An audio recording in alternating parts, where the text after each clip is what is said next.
Good morning, everybody. Welcome back to the second episode of COVID mutations.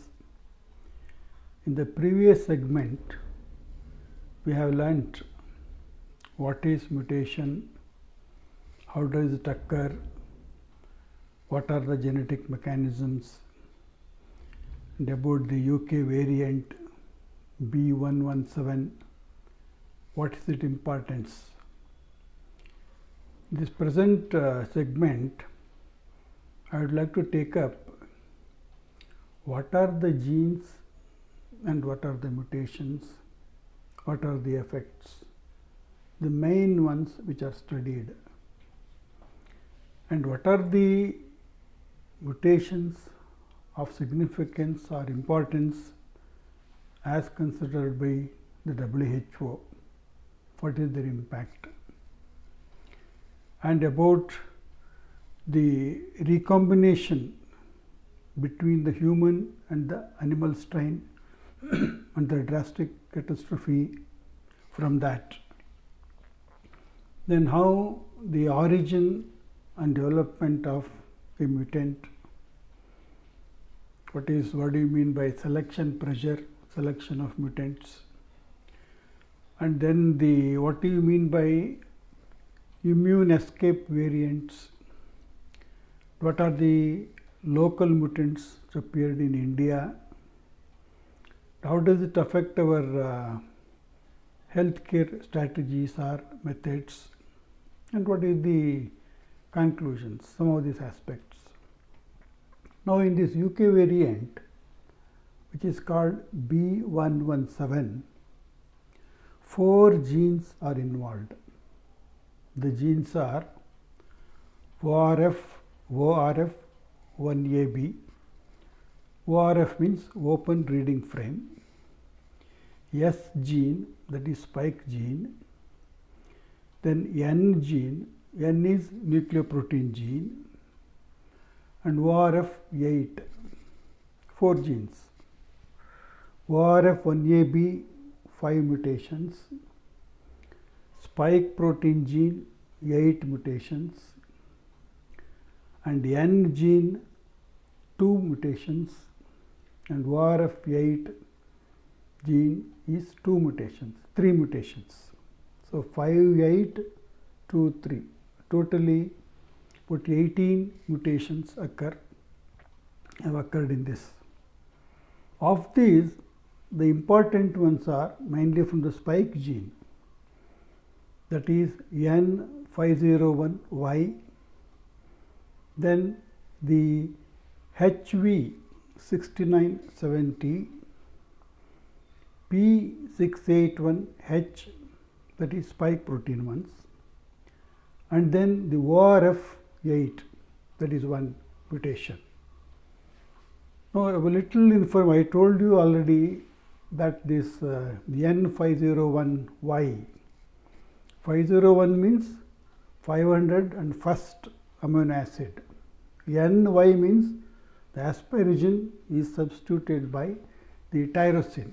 That's what and it increases the affinity of the union between the RBD, receptor binding domain, and the ACE2 receptor. That I have already told in the previous segment. And it's a deletion, this AV6970, it's a deletion mutant. AV means that HV6970, histidine and valine. At 69 position is histidine and 70 position is valine. So both these get deleted. So HV6970 is a deletion mutant. So the importance of this is, supposing you have got a monoclonal antibody which neutralizes this antigenic site, then the antigenic site itself disappeared because of mutation, then antibody will not be able to neutralize it. So that becomes a immune escape mutant. That mutant escapes from the protective action of the antibody because that antigen which is neutralized by antibody is not there at all. And even P681, the H, that is also helps in the penetration of the virus into the host cell. And ORF8, that is one thing to be, I would just to tell a few points about it. It's called a stop codon. ORF8 is a stop codon. See, after the function of one gene ends, before the next gene starts, there will be a gap. That gap is produced by the stop codon, ORF8. It is like a full stop, After the one sentence ends, before the next sentence, we put a full stop. The stop codon is like a full stop. Supposing there are 10 words in a sentence. After the 10th word, you must put the full stop. Supposing you advance it, after the 6th word only put the full stop, that results in incomplete sentence. That's what happens. They are called as the early codons. These mutants, ORF mutant is an early stop codon. What happens when the gene function is going through halfway, it functions and it stops the function. So that results in the incomplete manifestation of a gene. And one of the consequences of ORF gene mutation is it results in an attenuated or weak virus. This ORF mutant, ORF8 mutant appeared in Singapore, and with the very efficient preventive measures going on in the society, it could not survive. It just disappeared, ORF8 mutant. So among the B117 mutants, these 4 are important, are much discussed. N501Y, HV6970, P681H and ORF8. Now, so many mutations have occurred. WHO has recognized 4 mutations as important and significant from the beginning. What are these 4 mutants identified by WHO? The first one is D614G, which appeared in February 2020. Then in August, in Denmark, another mutant appeared that was called as the Danish cluster 5 mutant. A little later I will tell more about this, very important. Then B117, the new UK variant that appeared in September. And in December 18th, another variant appeared, mutant, in South Africa. That's called 501Y.V2. 501Y.V2. It's got 2 variants extra than this 501Y. So these are the 4 mutants identified by WHO as important. Now, about this Danish cluster 5, a little more information you must know. See, this may cause havoc. See, this mutant was seen in the minks in Denmark. The minks are the animals which are bred and reared for sake of their skin, mink furs. And mink industry is very important in Denmark. It contributes to 40% of the country's export. Okay, this cluster 5, the importance or the drastic consequence or catastrophe of this Danish cluster 5 can be understood better if we just recollect the experience we had with another similar RNA virus, that is influenza virus is also an RNA virus which is known for antigenic mutations, variations. See, in the past 100 years, 102 years, from 1918 to 2020, if we take, we had 5 pandemics from influenza type A virus. 1918, the worst was there. which 200 million people it involved, killing 20 million, even 10 million Indians died in that. So 1918 worst pandemic of influenza, 1918, 1957, 1968, 1977, 2009. 5 pandemics we had from influenza, and they were variously called as the Spanish flu, the Asian flu, the Hong Kong flu, the red flu, then the swine flu. And their antigenic structure also changed. The Spanish flu was H1N1. The Asian flu was H2N2. The Hong Kong flu was H3N2. The red flu was H1N1. Again I repeat, it came back. Again swine flu was H1N1. H means hemagglutinin spike. N means neuraminidase spike present on the surface of the virus. And in between there are many epidemics were there. See, there are 2 types of changes in the virus. These mutations, they cause epidemics. How these pandemics were caused? They were caused by a genetic recombination between a human strain and the animal strain. Influenza virus also affects animals like chicken, birds, pigs and all.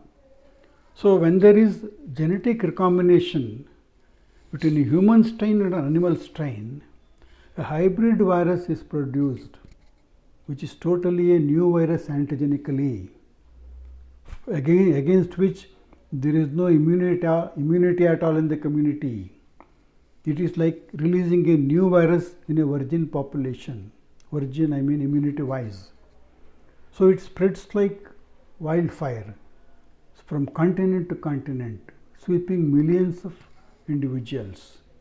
That is the drastic and deadly catastrophic consequence will have. That is called pandemic.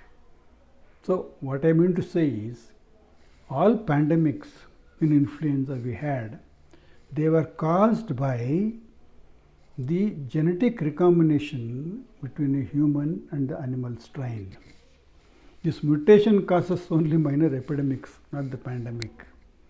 Now if you come back to this Danish cluster 5, they identify 5 types of mutations, 5 mutations in a variant in August 2020.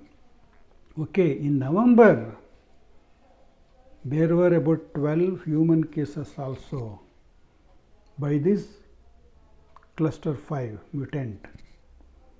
But that was a very deadly consequence, because what happens is, if there is, supposing there is an individual, a farm worker, if he is infected with this COVID-19, if he gets the cluster 5 mutant from the mink, he becomes a mixing vessel. These 2 strains, they unite, they form a variant which will cause havoc. That's why, realizing the seriousness of the consequence, the Denmark government, they gave orders to slaughter, to kill all 17 million minks in the country. See, the mink industry was paralyzed, great economic loss. In fact, this Prime Minister of Denmark, the lady Mette Frederiksen, when talking to these mink farmers, she was in tears. They said, we have to take this drastic step, not only in the interest of the people of Denmark, but the whole global population, because this is known to cause havoc. So, there is one standard Hindi film dialogue, ये तो trailer है, main picture अभी बाकी है, they say, what all problems you had, these mutations, UK variant, about which so much of hue and cry is made now, that is just a trailer. The main thing is yet to come. Even the WHO has said, the worst is yet to come. in COVID-19. Because future, if there is combination between the human and the animal strain, the pandemics of influenza, to that extent, it will start again. And we don't know how many hybrids are waiting in the side wings to strike the limelight on the stage anytime. When they come, we don't know, because the COVID-19 is also identified, reported in animals, the domestic cats, the dogs, tigers, lions, bats, minks. So if there is combination because of the human beings in association with the animals, because of their profession, so there is genetic recombination between a human strain and the animal strain that will cause havoc. That is the importance of this cluster 5, Danish cluster 5. That's why WHO identified it as one of the 4 important mutants. So 4 mutants identified by WHO are the D614G, appeared in February, then Danish cluster 5 appeared in August in Denmark, then B117 UK appeared in September. In Africa, recently December 18th, another new variant appeared in Africa. That's called 501YV2. It was also like this 501 of this UK, but it had 2 additional variants, and this HV6970 was not there. So this new strain of South Africa it's called as 501YV2. That is also spreading now. It has spread to Japan and Australia and other countries also. It is spreading fast. And in South Africa, it is in many areas, it's almost replaced the main COVID virus there. The non-mutant is almost replaced. About 90-95% is only the new variant. So a South Africa variant 501YV2, that is another one. So these are the 4 variants recognized by WHO. Now, how does this mutant appear in the community? What do you mean by mutant selection? Now there is a patient who is infected with COVID-19. In him, a mutant develops. I told you, every month or 10 to the power of 1 in 10,000 replications will have a mutant. Okay. So he develops some mutants. Supposing he is having 100 viruses, some 5 are mutants. So 5 mutant, 95 non-mutant. Example. The proportion is 1:20. Both will be replicating. We don't use the word multiply, we use the word replication in viruses. So their number goes on increasing. Whatever be the total number, the proportion of 1 in 20 will be maintained. With such an individual, if you treat him with a drug, or if you give him a plasma therapy, the antibody will neutralize the non-mutants. So non-mutants are dead. But mutants go on multiplying and multiplying, they are replicating, and the mutant number increases. This is called as the selection of mutant. So by treating him, the non-mutants are destroyed, but mutants go on multiplying and they increase in number. That's what is called as the mutant selection. That happens, when the infection is prolonged for a long time, as happens in immunocompromised individual. This UK variant, they say it has started in some UK variant, this immunocompromised individual who had infection for nearly 160 days, more than 5 months. Because his resistance is not there, he cannot fight out the infection. And the virus knows it. Some sort of understanding between the virus and the host. You don't harm me, I won't harm you, let us live peacefully. A sort of symbiotic existence will be there in immunocompromised race. Thereby, the infection continues for a very long time, giving a time for the mutant to develop. That's how the mutant might have developed in this UK Britain. That's what they say. Now, 2 more points I would like to tell. that is what are the local mutants. In India, 17 mutants are recognized, out of which N440K is known to cause reinfection. There is IGIB, which is a part of CSIR. IGIB is Institute of Genomics and Integrative Biology, which is in Delhi. They screen the samples for genome sequencing, collect from different parts, and they have detected 17 mutants, out of which N440K is known to cause reinfection. Now, how does this mutant affect your detection? PCR. Suppose simple question. Can a person is infected with a mutant virus? Will he become positive for the currently used RT-PCR test? Yes, he can become positive. How? Usually, this PCR test, it detects genes of the virus, RNA. This PCR test detects 3 genes. It's called a 3-target assay. Usually spike gene and ORF1ab gene and N gene. 3 genes are detected by the RT-PCR test usually. So, if there is mutation in one spike gene, which this cannot detect, other 2 are there, that can be detected by this. So, a patient infected with the variant will become positive for the currently used RT-PCR test. So, by RT-PCR test, it means it may be a variant or a non-variant also. Whether it is mutation or not, you can come to know only when you do the genomic sequencing. That is the present policy of our government also. They have started 10 laboratories in all different parts of India, and they will take about 5% of the positive samples and do the genetic analysis. That is going on.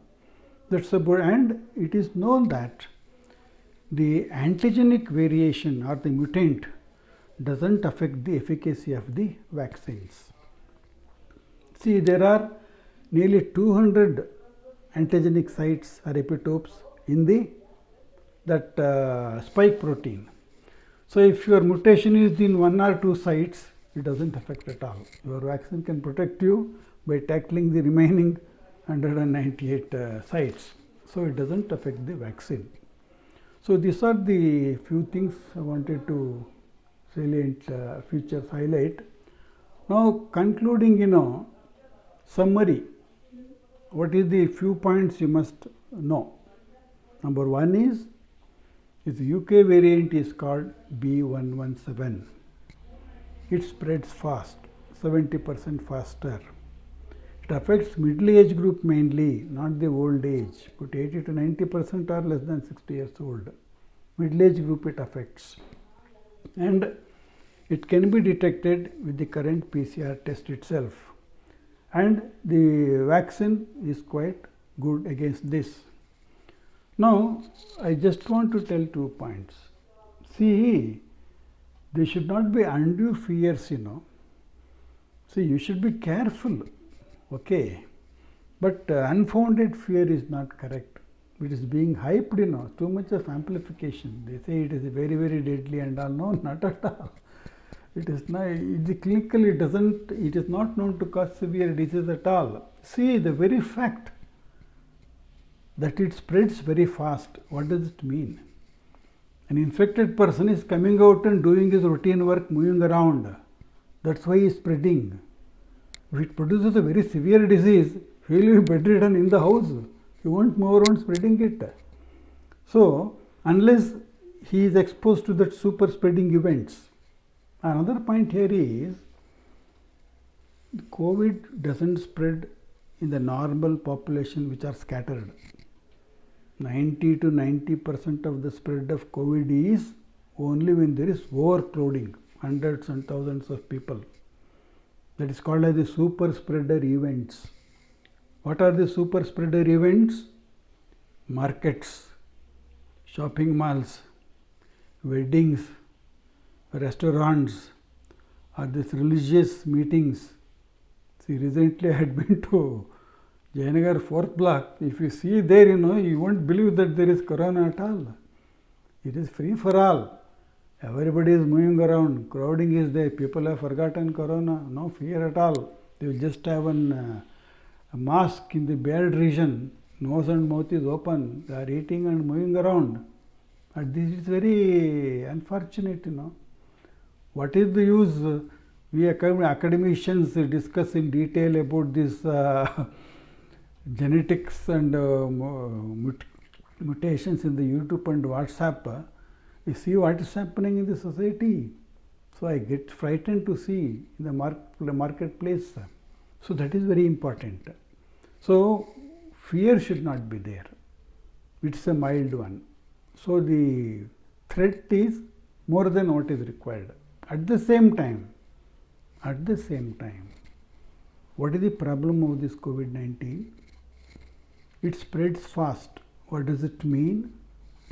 Instead of 1,000, 2,000 are affected in a village, repetition. So let us say 3% of the infected will require hospital facility admission. Now 3% of 10,000 and 3% of 20,000. So the patients requiring hospital admission will be more. That increases the workload in our hospital in terms of the material and the money. So to reduce that increase in workload, people should be all the more careful now. Whatever care they have taken earlier, twice that care they should take. There should not be even little bit of relaxation in the social preventive measures, that is sanitization, wearing mask or social distance and all. Unless that is done, it will spread fast. Already the spreading has started. But fortunately, the vaccine is being released. If more and more people get vaccinated, the resistance will be there, the spread will be checked. So that's about the few aspects. And before I conclude, 2 points I would like to tell. I want to thank one person, that is Dr. Jaikirti.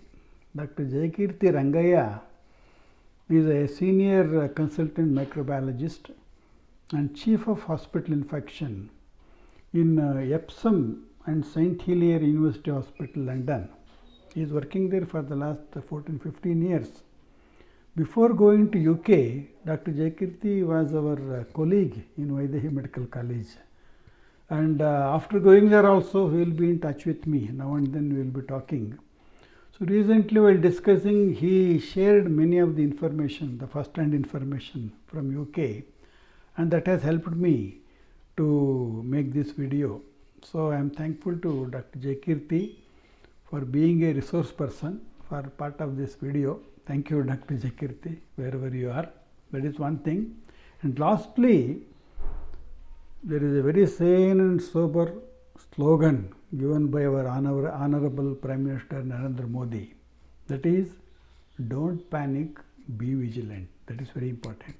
Don't panic. This is hype. Mainly it is overblown, People don't have to be fear. But unless you create fear, people will not bother, Even with all this fear, people are careless. At times I feel they should be threatened. Okay. So don't panic, but be vigilant. Anytime if there is genetic recombination between a human and the animal strain, a new virus will come. It will cause havoc, deadly, drastic, catastrophic consequences globally. We hope that will not happen if immunize and if there is another point, this mutation is not at all a big problem. Even if the vaccine becomes useless, doesn't matter.